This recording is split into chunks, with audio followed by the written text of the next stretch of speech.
ಅಧಿಕಾರದಲ್ಲಿದ್ದಾಗ ಯಾವ್ಯಾವ ಕೇಸ್ಗಳು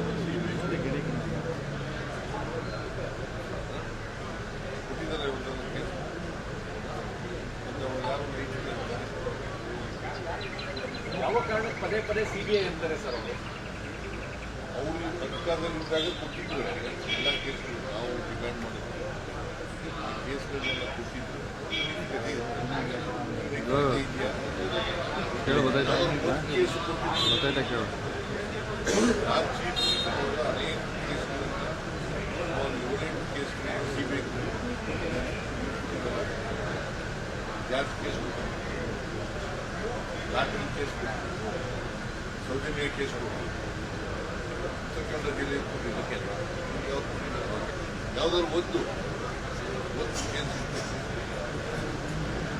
ಜನಾಂದೋಲನ ಮಾಡ್ತೀವಿ ಅದೇ ಕೇಸ್ ಇಟ್ಕೊಂಡು ಇಡೀ ರಾಜ್ಯಾದ್ಯಂತ ಮಾಡಲಿ ಅವರು ಈಗ ಆಂದೋಲನ ಮಾಡಲಿಕ್ಕೆ ಅವ್ರ ಪಾರ್ಟಿಗೆ ಸೇರುತ್ತೆ ವಿರೋಧ ಪಕ್ಷದಲ್ಲಿರುವಾಗ ಏನು ಆಂದೋಲನಗಳು ಮಾಡ್ತಾರೆ ಏನು ಚಳುವಳಿಗಳು ಮಾಡ್ತಾರೆ ಏನು ಪ್ರತಿಭಟನೆ ಮಾಡ್ತಾರೆ ಅವ್ರು ಸೇರುತ್ತೆ ಅವರು ನಾವು ಏನು ಉತ್ತರ ಕೊಡಬೇಕು ಅದನ್ನು ಕೊಡ್ತೀವಿ. ನಿನ್ನೆ ಕಾಂಗ್ರೆಸ್ನ ಎಲ್ಲ ನಾಯಕರ ಮೇಲೆ ಏಕವಚನದಲ್ಲಿ ಮಾತಾಡಿದ್ದಾರೆ ರೆಡ್ಡಿ ಅವರು ಶ್ರೀರಾಮುಲು ಅವರು ವಾಗ್ದಾಳಿಗಳನ್ನ. ಈಗ ಅವ್ರಿಗೆ ಸಂಸ್ಕೃತಿ ಇಲ್ಲ ಅನ್ನೋದು ಬಹಳ ಸ್ಪಷ್ಟವಾಗಿ ಗೊತ್ತಾಗುತ್ತೆ. ಬಿಜೆಪಿಯವರಿಗೆ ಸಂಸ್ಕೃತಿ ಇಲ್ಲ. ಹಾಗಾದ್ರೆ ಜನಾರ್ದನ್ ರೆಡ್ಡಿಗೆ ಬಳ್ಳಾರಿ ಬರಬೇಡ ಅಂತ ಯಾಕೆ ಮಾಡಿದ್ರು?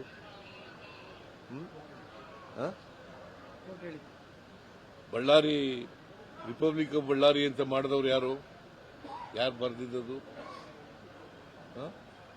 ಸಂತೋಷ್ ಹೆಗ್ಡೆಯವರು ಲೋಕಾಯುಕ್ತರಾಗಿದ್ದಾಗ ವರದಿ ಕೊಟ್ಟಿದ್ದಾರೆ. ರಿಪಬ್ಲಿಕ್ ಆಫ್ ಬಳ್ಳಾರಿ ಅಂತ ಬರೆದವರು ಯಾರಿಂದ ಆದ್ದು ರಿಪಬ್ಲಿಕ್ ಆಫ್ ಬಳ್ಳಾರಿ? ಇವ್ರು ಜನಾರ್ದನ್ ರೆಡ್ಡಿ ಅಲ್ಲ. ಇವ್ರಿಗೆ ಪ್ರಜಾಪ್ರಭುತ್ವದಲ್ಲಿ ನಂಬಿಕೆ ಇಲ್ಲ, ಸರ್ವಾಧಿಕಾರದಲ್ಲಿ ನಂಬಿಕೆ ಇದೆ ಅಂತ ಅನ್ನೋದಕ್ಕೆ ಒಂದು ಉದಾಹರಣೆ. ನಾನು ಇಬ್ರಾಹಿಂ ಇಬ್ರು, ನಾನು leader of the opposition, Ibrahim ಕೂಡ ಒಬ್ಬ ಲೀಡ್ರು.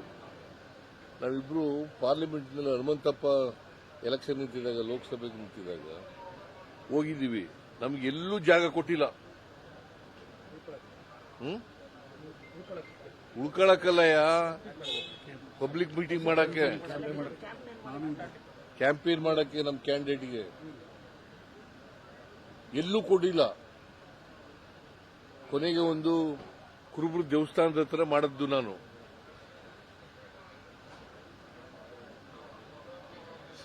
ಅವ್ರಿಗೆ ಪ್ರಜಾಪ್ರಭುತ್ವದಲ್ಲಿ ನಂಬಿಕೆ ಇಲ್ಲ, ಸಂಸದೀಯ ವ್ಯವಸ್ಥೆಯಲ್ಲಿ ನಂಬಿಕೆ ಇಲ್ಲ, ಸಂಸ್ಕೃತಿ ಸರಿ ಇಲ್ಲ. ಅವ್ರಿಗೆ ಗೂಂಡಾಗಿರಿ ಮಾಡ್ತಾ ಇದ್ದವರು ಅವರು. ಅವರಿಂದ ನಾವು ಪಾಠ ಕಲಿಬೇಕಾ? ರಿಪಬ್ಲಿಕನ್ ಕಾಂಗ್ರೆಸ್ ಮಾಡಿದ್ದಾರೆ ಅಂತಾರೆ. ರಿಪಬ್ಲಿಕನ್ ಆಫ್ ಕರ್ನಾಟಕ ಮಾಡ್ಕೊಂಡಿದ್ದಾರೆ ಕಾಂಗ್ರೆಸ್. ನಾವು ಕಾಂಗ್ರೆಸ್ ಪಕ್ಷ ಯಾವಾಗಲೂ ಕೂಡ ಪ್ರಜಾಪ್ರಭುತ್ವದಲ್ಲಿ ನಂಬಿಕೆ ಇಟ್ಕೊಂಡಿರ್ತಕ್ಕಂಥವ್ರು, ಸಂವಿಧಾನದಲ್ಲಿ ನಂಬಿಕೆ ಇಟ್ಕೊಂಡಿರ್ತಕ್ಕಂಥವ್ರು. ಗೊತ್ತಾಯ್ತಾ? ಸಂವಿಧಾನದ ಆಶಯಗಳಲ್ಲಿ ನಂಬಿಕೆ ಇಟ್ಕೊಂಡಿರ್ತಕ್ಕಂಥವ್ರು, ಸಂವಿಧಾನ ಜಾರಿ ಮಾಡಬೇಕು ಅಂತ ಇರ್ತಕ್ಕಂಥವ್ರು. ರಾಜಕೀಯ ಉದ್ದೇಶ, ರಾಜಕೀಯ ಲಾಭಕ್ಕೋಸ್ಕರ ಈ ತರ ಮಾಡ್ತಾ ಇದ್ದಾರೆ ಸಮಾವೇಶ ಅಂತ. ಬೇರೆ ಇನ್ನೇನಿದೆ? ರಾಜಕೀಯ ಉದ್ದೇಶ ಬಿಟ್ರೆ ಇನ್ನೇನಿದೆಪ್ಪ? ಈ ಸೆಷನ್ ವಿಚಾರದಲ್ಲಿ, ಈಗ ಕರೆದಿರೋ ಸೆಷನ್ ವಿಚಾರದಲ್ಲೂ ಕೂಡ ಅದು ರಾಜಕೀಯ ದುರ್ಬಳಕೆ ಅಂತ. ಈಗ ಮೊದಲನೇ ವರ್ಷ ಅಸೆಂಬ್ಲಿ ಶುರುವಾಗುತ್ತಲ್ಲ, ಮೊದಲನೇ ವರ್ಷದಲ್ಲಿ ಅಲ್ಲ, ಹೊಸ ವರ್ಷದಲ್ಲಿ ಮಾಡಲೇಬೇಕಲ್ಲ.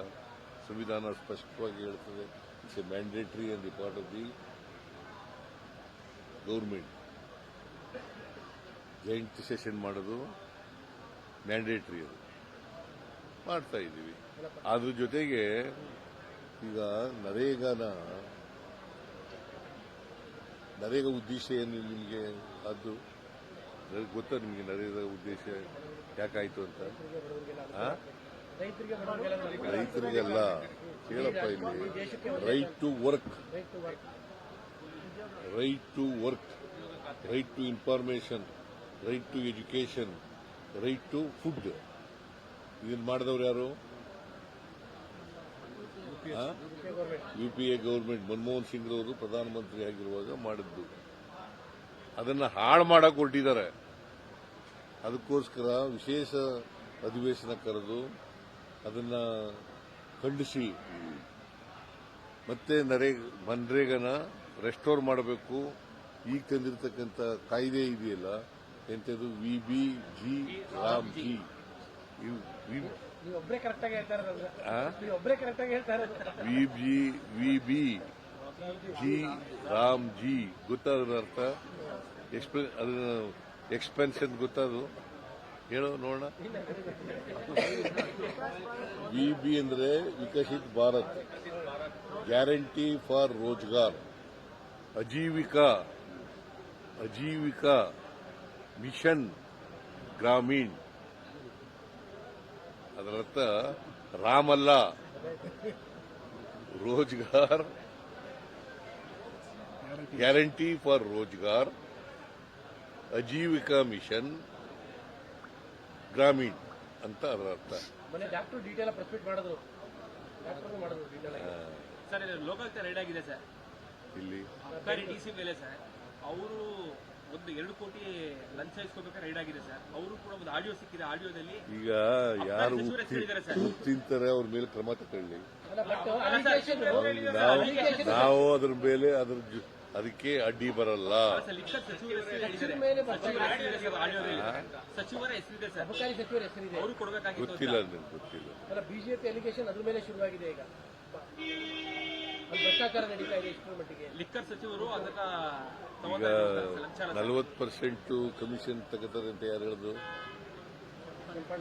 ಕೆಂಪಣ್ಣ ಅಲ್ಲ ಮತ್ತೆ?